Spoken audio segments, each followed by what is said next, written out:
How does a high-profile nominee survive a political firestorm? Or better yet, how do they navigate a confirmation hearing where every word is a potential landmine? This is not merely a job interview. It is a high-stakes performance on the national stage. We are about to witness a nominee facing a barrage of questions on everything from national security and foreign lobbying to her ultimate loyalty. The accusations are sharp, the political maneuvering is subtle, and the answers are meticulously crafted. But as we dissect this confrontation, a critical question emerges. Are we watching a masterclass in political evasion, or the steadfast defense of a public servant unjustly under fire? Appropriate, and that you will ask him to disavow or recant them when he comes before this committee, because they are indeed chilling to fair enforcement and the rule of law. Let me ask you on another topic. When we met, I welcomed your support for the goals of the Kids Online Safety Act. And Senator Blackburn and I have spent a lot of time, devoted a lot of effort to the passage of the Kids Online Safety Act, which happened by an overwhelming vote of 91-3, 72 co-sponsors, including Vice President-elect Vance. I appreciated our discussion and your support for protecting kids online when we met last week. I'm hopeful that this area is one where we can work together. Can we count on your support in working together to protect kids online? Senator, absolutely, and thank you for that legislation, and Senator Blackburn. I believe in this world right now, we have to find the things we have in common, and that is certainly one of them, Senator, protecting our children from online predators. You've done so much on that front, and I thank you. I attempted to do that as well when I was Attorney General, but I am committed to working with you on anything we can do to protect our children throughout this country. When I was Attorney General, we started something called From Instant Message to Instant Nightmare, and educating parents about online predators. And that also, Senator, is one of the core functions of the FBI, the cyber unit. They sit there, these agents sit there all day long and investigate child predators. We tell parents constantly, you think you're Bondi, talking to another I child, apologize. and you're not. I'm going to interrupt you. I welcome your positive response. I have one more question that I'm going to try to fit into this round. TikTok will be banned unless it is sold, because it has become a tool for the Chinese to collect information and do surveillance and endanger our national security. Can you commit that you will enforce that law promptly and effectively? And I ask this question because President Trump's pick for your Solicitor General in the Department of Justice went to the United States Supreme Court arguing that the ban should be delayed. Will you commit to enforce that law on your first day when you are if you are confirmed? Senator, as I discussed with you during our meeting, that is pending litigation within the Department of Justice. Well, it's pending litigation, but will you enforce that law? I can't discuss pending litigation, but I will talk to all the career prosecutors who are handling the case. Absolutely, Senator. Discuss with them. Thank you. Thank you, Mr. Chairman. Senator Tillis. Ms. Bondi, thank you for being here. I think I told you when we met, thank you for the time we met. I was born in Florida, have a lot of friends and family, and follow Florida politics pretty closely, and you've had a very impressive career there, though I do also have to admit I'm a Gator hater, so for the Florida alum, I'm University of Tennessee. But anyway, I actually, in some of these hearings, I created a bingo card to see what some of my colleagues on the other side of the aisle were going to hit. I want to go back to a few of them really quickly. One was about you being a lobbyist paid for and on the payroll of Qatar. Would you mind going back and repeating what you said in case people did not hear the involvement of your law firm and precisely what you were doing for the government of Qatar?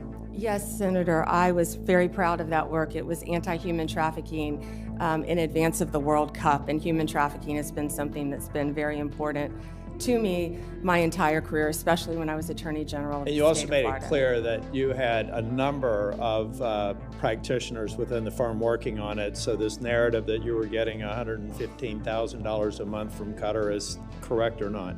Not correct. Okay, thank you.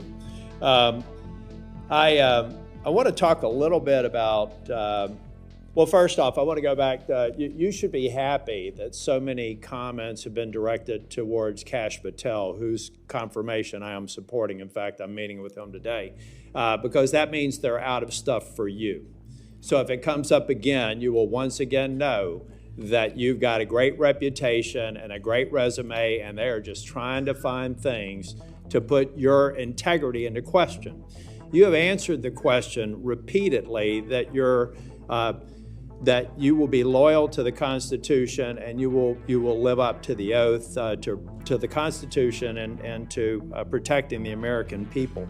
And I think Mr. Patel, when he becomes here, he'll be able to get rid of the myth in the same way that you did as a lobbyist for Qatar.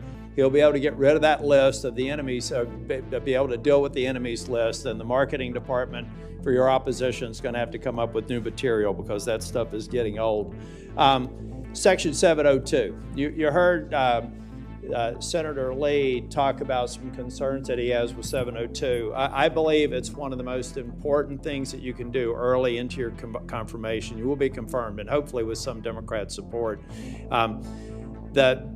There have been dramatic reforms to 702. I've sat through an extensive presentation to try and make sure that the abuses never occur again and that you have a throat to choke if somebody abuses the protocol that's in place. I believe that we need to codify a lot of that. As a matter of fact, when I went through it, I felt like there were so many blinding flashes of the obvious. How could this not have already been a part of the approval matrix? So can you, after you're confirmed, commit that you or a designate will come back and provide for this committee an update on all of the protocols that have changed and recommended legislation for codifying so that when we do go to reauthorization, we'll have what we need to make sure that that program stays in place? Senator, I or a designee will review all of 702 before it terms, of course, in 2026 and come back and report to you on both sides of the aisle. Thank you. You have a great perspective with your time in the state and working with the Department of Justice. Give me an idea of things that we need to do better in terms of, and I'm talking primarily in the law enforcement role. I think many people don't understand the joint task forces, the law enforcement efforts that are going every single day in every one of our states. What an incredible job they do. So can you give me some sense of things that you would look at to say maybe we could do it better from your perspective of having been a prosecutor in Florida? Yes, thank you, Senator. Yeah, having been a career prosecutor, I think I have a unique perspective because I was a state prosecutor, of course, prior to becoming Attorney General. So I worked on a daily basis with local law enforcement and state and federal, not daily with federal, but I worked consistently with state, local, and federal. Then when I was Attorney General, I worked with all three as well.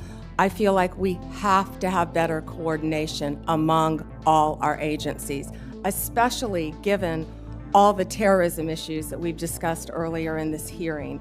We have to wrap in and communicate better with our local and state law enforcement officers throughout this country. There are so many great men and women in law enforcement, and we have to, I don't know exactly how yet, but we have to figure out a better way to work together with the federal authorities. Thank you, and I'm going to do a second round as well, but I think I also checked the bingo card for election denier. There were some people, that seemed to suggest that you were denying the election. I think that you said that President Biden is our president. President Biden is the President of the United States of America, and President Trump. What we have just witnessed is a masterclass in the art of political survival, a tightly choreographed performance known as a confirmation hearing. The stage features a nominee, Ms. Bondi, and her interrogators, the senators, who play dual roles as both prosecutors and defenders. The script they follow is shaped by deep political divides, where every question is a potential trap and every answer is a calculated maneuver. To understand what truly happened, we must move beyond the surface-level dialogue and analyze the strategies, the rhetoric, and the underlying themes at play. The hearing's first major theme is the neutralization of direct attacks through reframing. The accusation that Bondi was on the payroll of Qatar for $115,000 a month is a potent one, designed to paint her as a foreign agent profiting from a controversial regime. A direct denial might not be enough. Instead, Bondi employs a classic public relations tactic: reframe the narrative. She doesn't just deny it, she recasts her work as a noble cause. The project, she states, was anti-human trafficking in advance of the World Cup, something she has been passionate about her entire career. This shifts the focus from money to morality. Furthermore, she clarifies that the large sum was not her personal income, but a payment to her entire law firm, effectively diffusing the accusation of personal enrichment. Her supportive senator aids this by framing the question itself as a tired, predictable attack from a marketing department for your opposition, further diminishing its credibility. Contrast this direct defense with her handling of the TikTok ban. When asked for a simple commitment to enforce the law, she pivots. Instead of a direct yes, she invokes the phrase pending litigation. This is a powerful shield. It allows her to appear responsible and deferential to the legal process, while avoiding a concrete promise that could alienate powerful political figures who have expressed opposition to the ban. It is a strategic non-answer, a calculated evasion designed to navigate a politically sensitive issue without taking a firm stand. Her commitment is not to a specific action, but to a process. She will talk to all the career prosecutors. It's an answer that sounds cooperative, while committing to nothing. The hearing also showcases the powerful tactic of deflection, most notably through the repeated mentions of another nominee, Kash Patel. A friendly senator points out that the focus on Patel is a blessing in disguise for Bondi, saying, "That means they're out of stuff for you." This is a brilliant piece of rhetorical jujitsu. It suggests that any criticism of Bondi is so weak that her opponents must resort to attacking someone else. It acts as a shield, deflecting scrutiny away from her and creating the impression that her own record is unassailable. Every second spent discussing Patel is a second not spent grilling Bondi on her own record and potential conflicts. However, the most revealing moment of the entire exchange is the final question about the 2020 election. When labeled an election denier, Bondi delivers a perfectly calibrated two-part response. First, she affirms the present reality. President Biden is the President of the United States of America. This is the constitutionally required acknowledgement of a legitimate transfer of power. But she does not stop there. She immediately follows up with a declaration of future loyalty, and President Trump will be the 47th president. This statement is a masterstroke of political signaling. It satisfies the committee's need for her to accept the current administration's legitimacy, while simultaneously reassuring her political base and her nominator of her unwavering allegiance. It's a demonstration of walking a political tightrope, balancing loyalty to the Constitution with loyalty to a political party and its leader. Ultimately, this hearing is less about finding objective truth and more about a battle of narratives.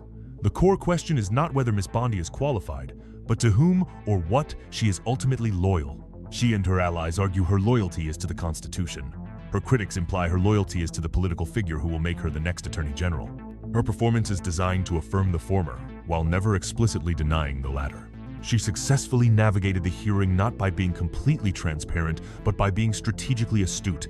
She knew which accusations to reframe, which questions to evade, and how to signal loyalty to all necessary parties. The hearing was a test, and the skill being tested was not law or policy, but political survival in a deeply polarized age. She passed with flying colors.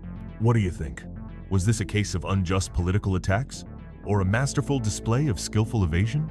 Leave your thoughts in the comments below. And don't forget to like this video and subscribe for more in-depth analyses.